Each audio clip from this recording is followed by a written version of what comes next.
We've learned again that democracy is precious. Democracy is fragile. And at this hour, my friends, democracy has prevailed.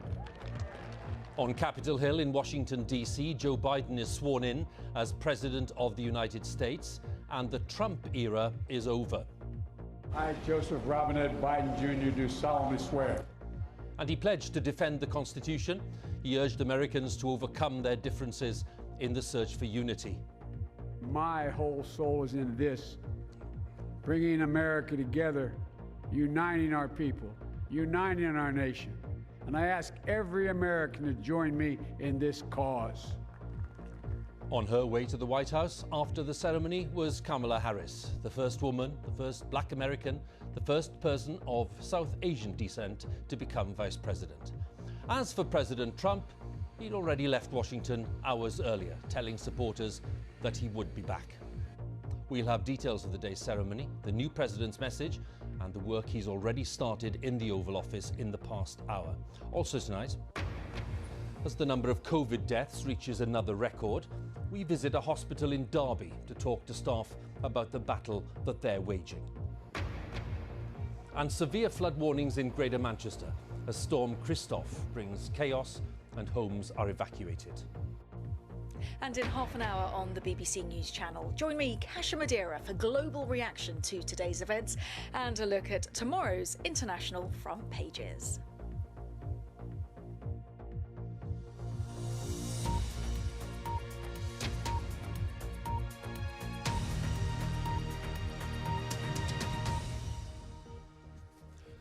Good evening. Joe Biden has been sworn in as the 46th President of the United States in a ceremony on Capitol Hill in Washington, D.C., the very place stormed by supporters of Donald Trump just a fortnight ago.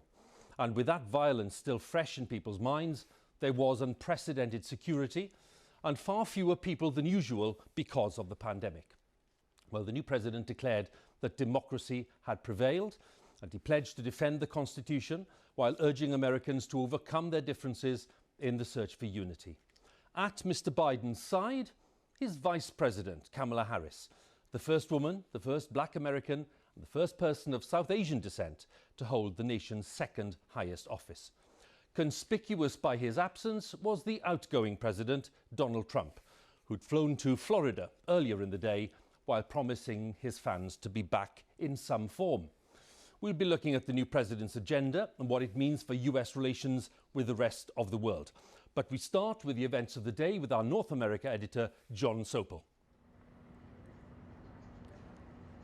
Huw, Donald Trump left the White House for the last time this morning. After that, an army of cleaners went in to spruce the place up. And then about an hour ago, Joe Biden arrived with his own broom to sweep away a lot of the Trump-era policies. The change is going to be profound. So far, so normal. Ladies and gentlemen, the President-elect of the United States. This is what America does every 4 years. But everything about today was exceptional given the last 2 weeks, given the pandemic, given the security situation, given the presidency that was ending. At first glance, the west front of the Capitol looks much as it always does on Inauguration Day. But look the other way towards the Washington Monument, and the normal forest of people has been replaced by a garden of flags. A socially distanced inauguration for a nation tearing itself apart. And repeat after me. The oath of office taken by the man who's now tasked with healing the nation's wounds. I, Joseph Robinette Biden Jr., do solemnly swear. That I will faithfully execute. That I will faithfully execute. The office of President of the United States. Office of President of the United States. The platform where he stood 2 weeks ago was the staging post for the assault on Congress. Then the mob ruled. Today, democracy had come through, but it was a close-run thing. We've learned again that democracy is precious. Democracy is fragile. And at this hour, my friends, democracy has prevailed. He warned America was in the midst of a winter of peril, and as any new president had to confront such an array of problems, COVID, economic turbulence, racial unrest, and the passions inflamed by Donald Trump's insistence that the election was stolen. Today, on this January day, my whole soul is in this, bringing America together, uniting our people, uniting our nation. And I ask every American to join me in this cause.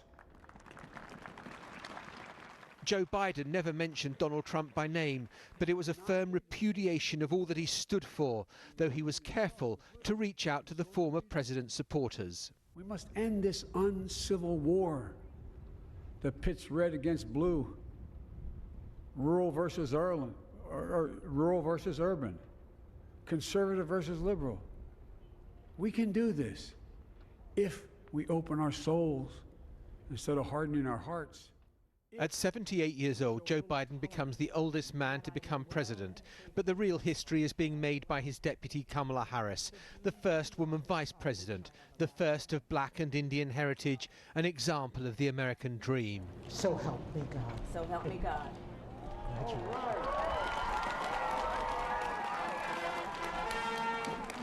Though COVID has brought drabness, this inauguration had sparkle, with Lady Gaga, complete with gold microphone, singing the national anthem.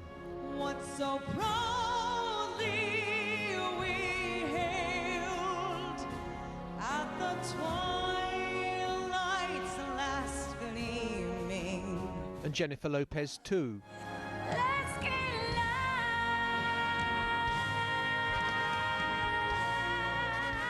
The political good and great were out in force. 3 former presidents were in attendance, Republican and Democrat, and former Vice President Mike Pence was there as well, choosing the inauguration over a rival attraction a few miles away. And that's because Donald Trump had decided to break with 150 years of tradition and snub Joe Biden. Normally, the outgoing president meets the successor at the front door and rides with him to the Capitol. But Mr. Trump was slipping out the back, still incapable of accepting that he lost the election. Though the former reality TV host turned film director to try to orchestrate his own departure. He awarded himself a military send-off, complete with 21-gun salute, and his parting shot will have delighted his supporters and horrified his detractors. A goodbye. We love you. We will be back in some form. And the music was spot on as he flew off on Air Force One for the last time. It was my way. By the time now ex-President Trump arrived in Florida, Melania had gone from somber black to beach club chic. Never comfortable in Washington, she might find the transformation a whole lot easier than her husband. Joe Biden is now in the White House and he wants to hit the ground running. There'll be a flurry of executive orders to reverse a lot of Trump-era policies. But policies always change with a new president.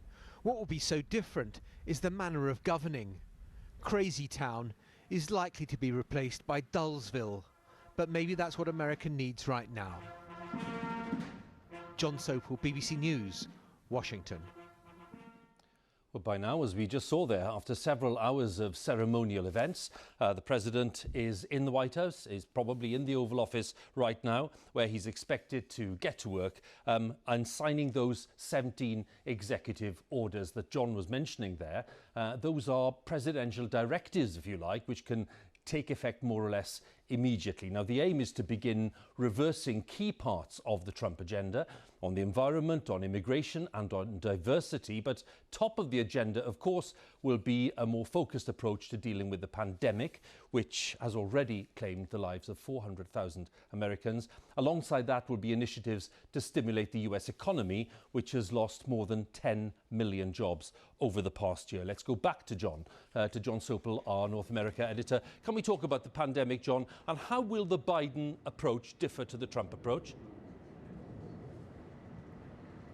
Well, I think that what we saw from Donald Trump was an inconsistency. Sometimes he was following the science, sometimes he was following his gut, other times he was following what business people wanted. I think with Joe Biden there's going to be much more focus on the science, and I think what he wants to see is the whole apparatus of the American state to get behind the vaccine rollout, which has been stuttering so far. It's been called Operation Warp Speed. It's felt a lot more slow than that. He also wants to see a mask mandate so that many more people are wearing masks when they're out and about as a way of cutting the infection rate. So that's what he's going to do on that. But he also kind of wants that to bleed through to what happens in the economy, a stimulus program as well. And as you say, undoing a lot of the Trump-era policies on immigration from the mainly Muslim countries, a pathway to citizenship for people who've come across the border from Mexico and from Latin America. So those are some of the things that he's going to want to do. It's still going to be on a knife edge getting votes through the Senate, where it's a 50-50 split with Kamala Harris having the casting vote. So there is a huge agenda, but don't believe it's going to be easy. There are going to be formidable obstacles in Joe Biden's way. John, we'll talk again in a moment about other parts of the agenda, but thanks very much for now. That's John Sopel there for us in Washington. Well, Donald Trump lost the election despite winning more than 70 million votes nationwide. That's the second highest total in US history. And the concerns and frustrations of his supporters were very much in President Biden's mind when he was asking Trump supporters today to give him a chance to see what he could do. All part of the message of unity that Mr. Biden was delivering. But as our correspondent Ali Makboul discovered when he went to Texas, the new president has set himself a rather daunting task. The inauguration here is marked by an upturned flag. So convinced is Eric Braden that Donald Trump somehow had the election stolen from him. Copy that, guys. I appreciate y'all very much. Southern Patriot Council. Eric's been so angry, he's been leading his right-wing militia onto the streets. Today we're coming here to the Capitol in Austin for many reasons. None of them good. Here and there, and I gotta say this, and I gotta say that. Back at his trailer home, he tells me he'll never accept Joe Biden as president, and that for him, the inauguration is a signal that his country is dying before his very eyes. The Stars and Stripes outside is upside down. In distress, yes, sir. Yeah, it is. America is deeply in distress, and we are on the moment and the brink of complete division. And which looks like what? Division? What it looks like is states like Texas that actually have the legal right to leave the union will do that. That's fanciful, but it is an indication of the strength of feeling there is. The assault on the US Capitol has illustrated to many Americans the extent to which the right is prepared to go to lodge its protest. It's continuing to do so at state capitals across the country. But the events of the last year have shown that the left in America is also prepared to disrupt and make its presence felt.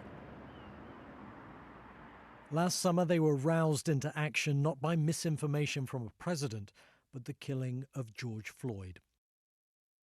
Protest leader Jay Gutierrez fears he'll be arrested many more times fighting white supremacy in America, especially now as he sees it, the right has been emboldened. There's going to be, chaos in some way. There's going to be uprisings from their end. There's going to continue to be uprisings from our end of wanting to see change and wanting to see justice prevail. So I just think that you're going to see that intensify. I don't think in any way, shape, or form Biden winning. I don't see, there to be peace from this point. Others on the left say the issues of inequality and poverty are ones that will keep them fighting too. Eric and his militia mate Tim wanted to show off their preparedness for the battles they're expecting.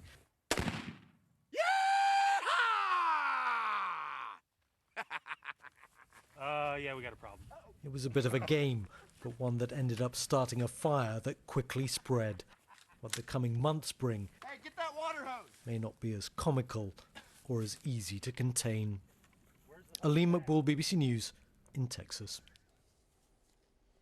Well, after the Trump administration's rather turbulent 4 years on the global stage, President Biden declared today that America would rebuild its international alliances as world leaders sent their congratulations and good wishes to the new president. China and Russia will have their own pressing reasons for assessing the new president's priorities, as of course will the UK. We'll hear from John Sudworth in Beijing and Steve Rosenberg in Moscow in just a moment. But first, our political editor, Laura Kuenssberg at Westminster. Well, UK Prime Ministers like to see American presidents as their diplomatic best friend. The two nations have a partnership that goes back for so long, with unrivaled working, particularly when it comes to security and defence. And when that friend is unconventional and unpredictable, as was Donald Trump, that can make for some very awkward political moments. So for the government today, it's a positive turning of the page.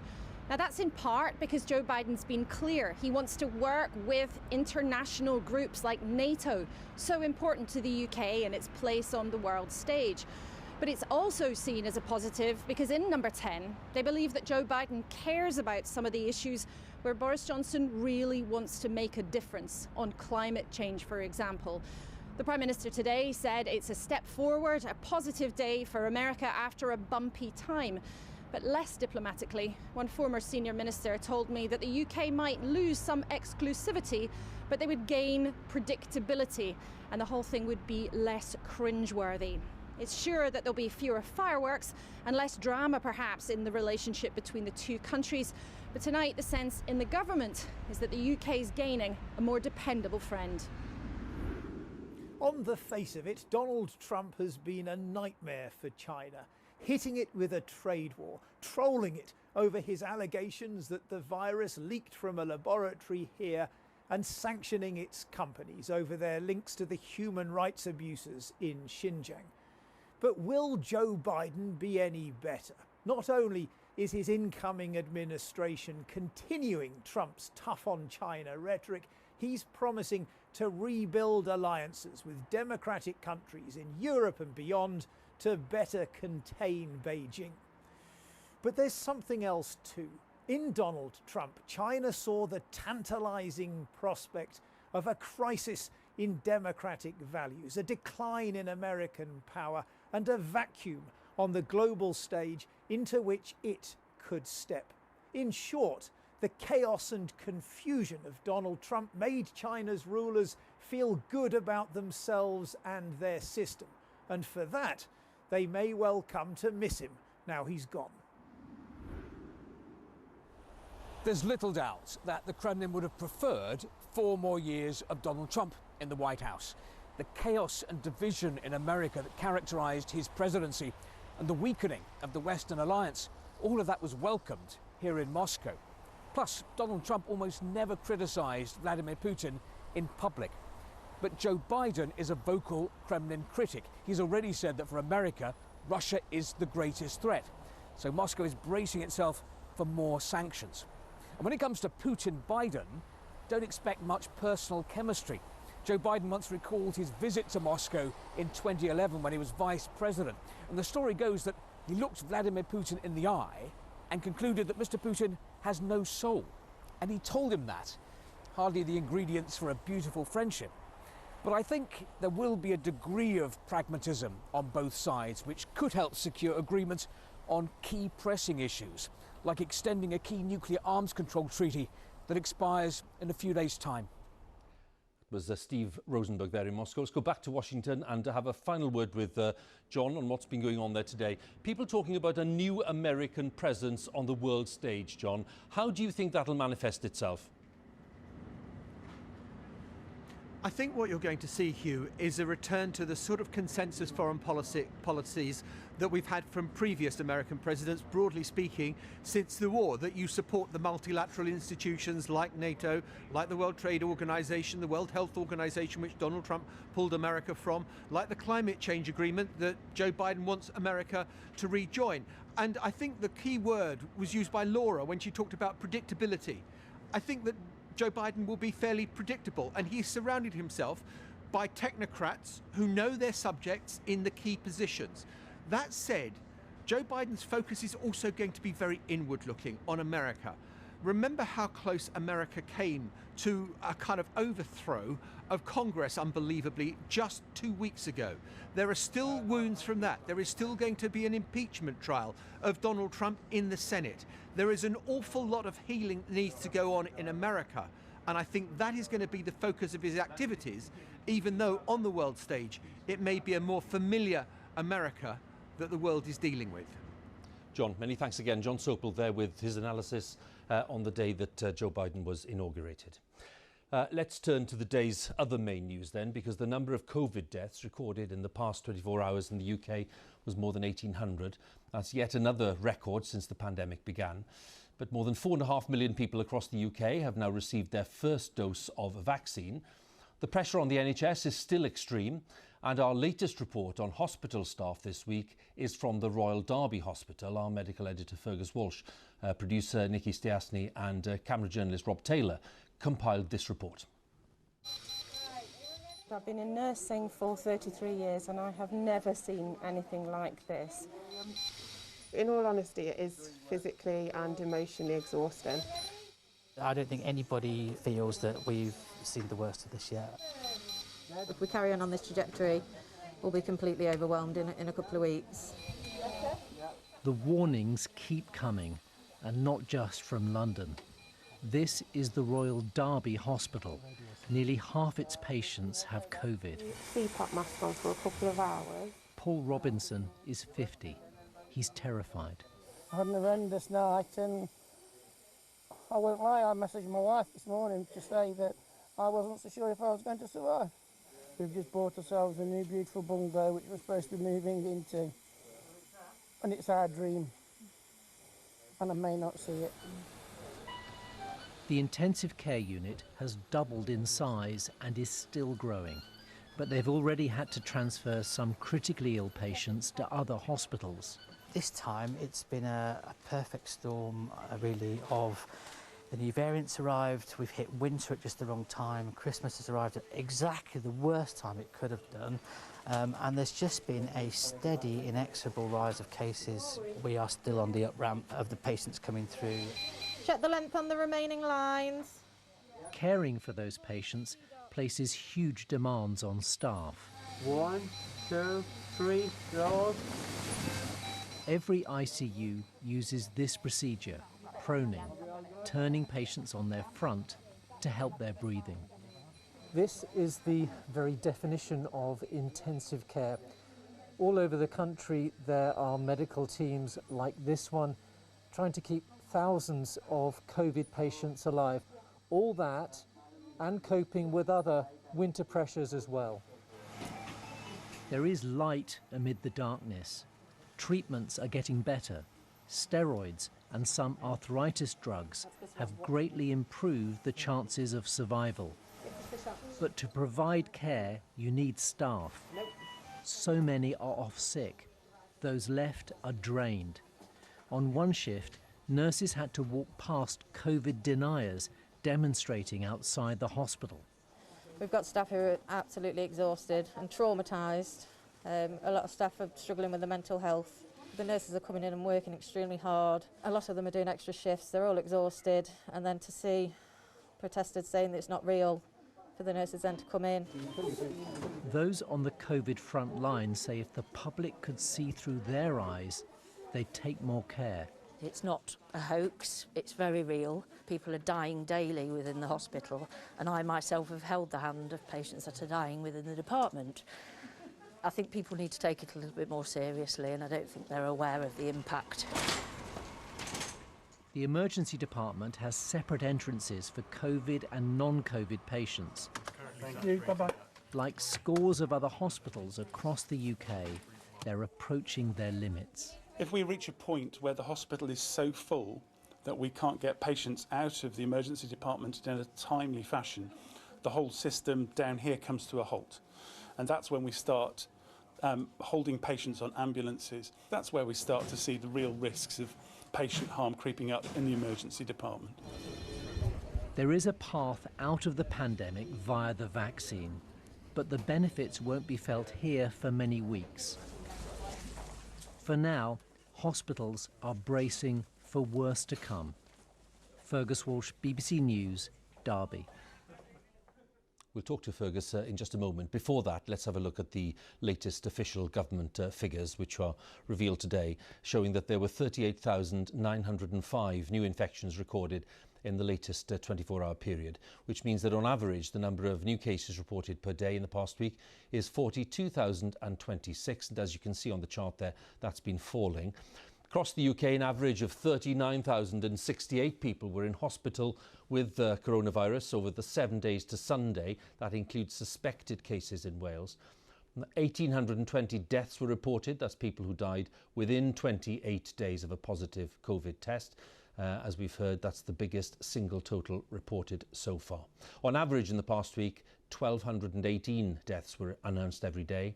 The total number of deaths so far across the UK is 93,290. And let's get a quick update on the programme of mass vaccinations. 343,163 people have had their first dose of one of the 3 approved vaccines in the latest 24-hour period. That's the most yet in a day. And it takes the overall number of people who've had their first vaccine to 4,609,740. So as promised, Fergus is with me, our medical editor. In your report there, Fergus, where you talked to staff and those involved, you then said braced for worse to come. What did you mean by that, and what can viewers understand by that? Well, the appalling record death toll today, Huw, surpassing another record yesterday. Each one, someone being mourned tonight by family and friends. The UK has the highest COVID death toll in Europe, the 5th highest in the world.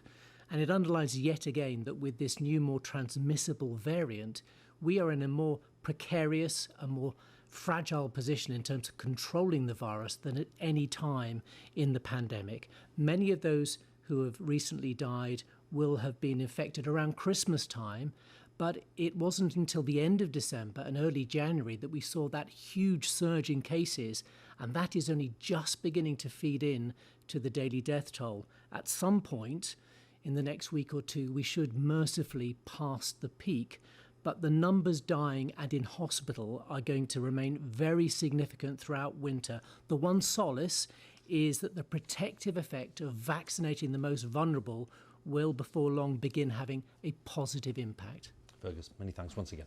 Fergus Walsh there, our medical editor. Well, Prime Minister Boris Johnson has chaired another meeting of the government's Emergency Cobra Committee to discuss the continued threat posed by Storm Christoph. The emergency services in South Yorkshire and Greater Manchester have already declared major incidents. People living in the northwest, Yorkshire and the Midlands are being urged to prepare for the risk of significant flooding, with up to 2,000 homes being evacuated in Didsbury. Our correspondent Judith Morris is there with the latest for us tonight. Judith?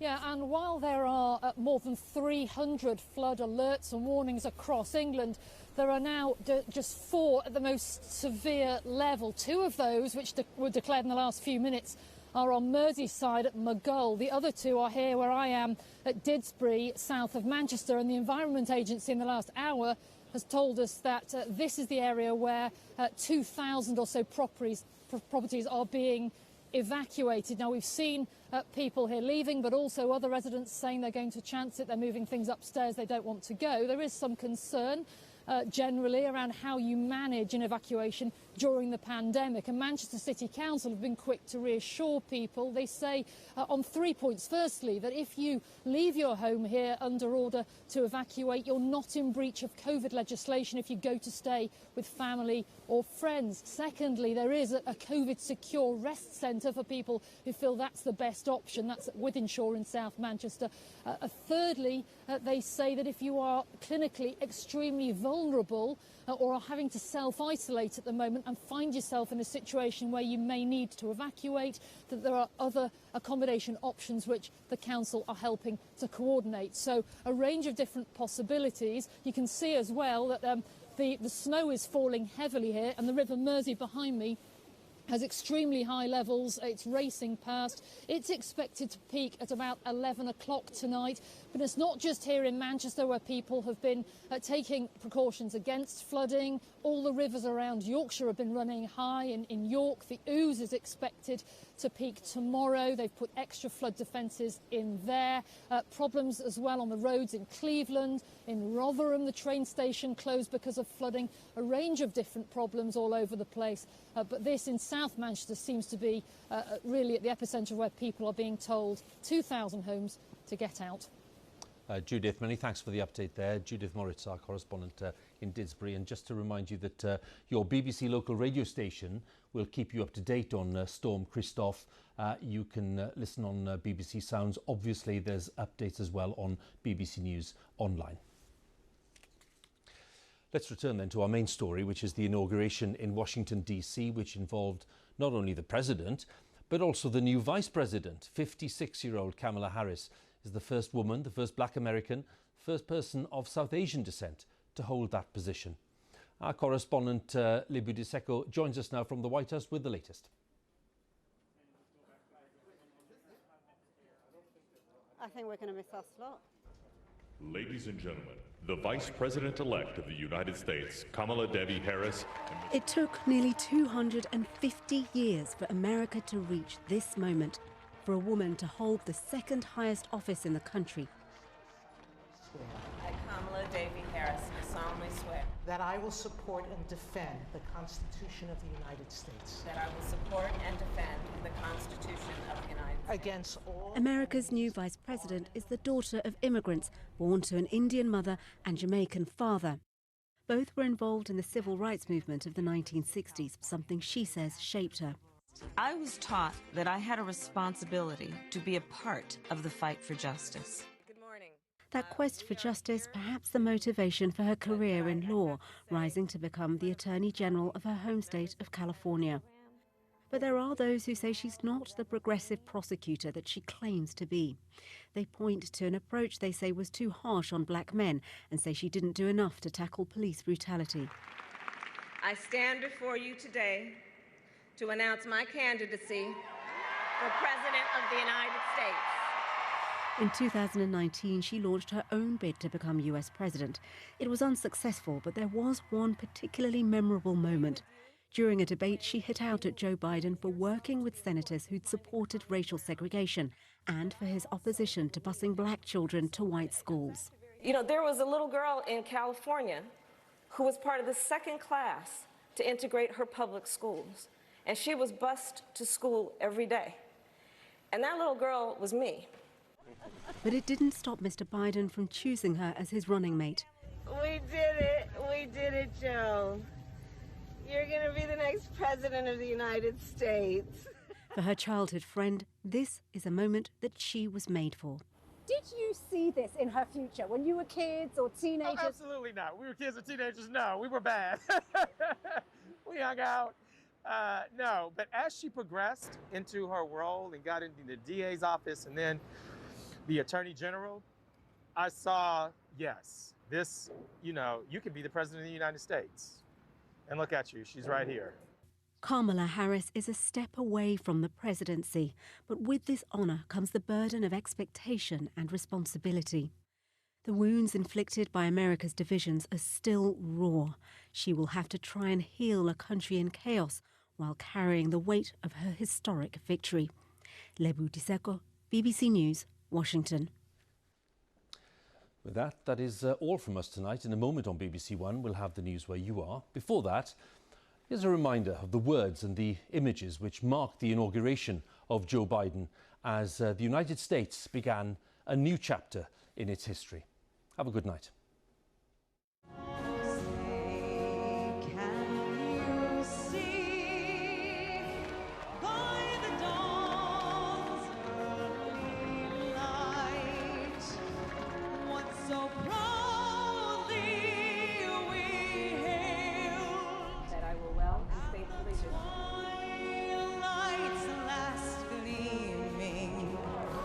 Whose broad stripes and bright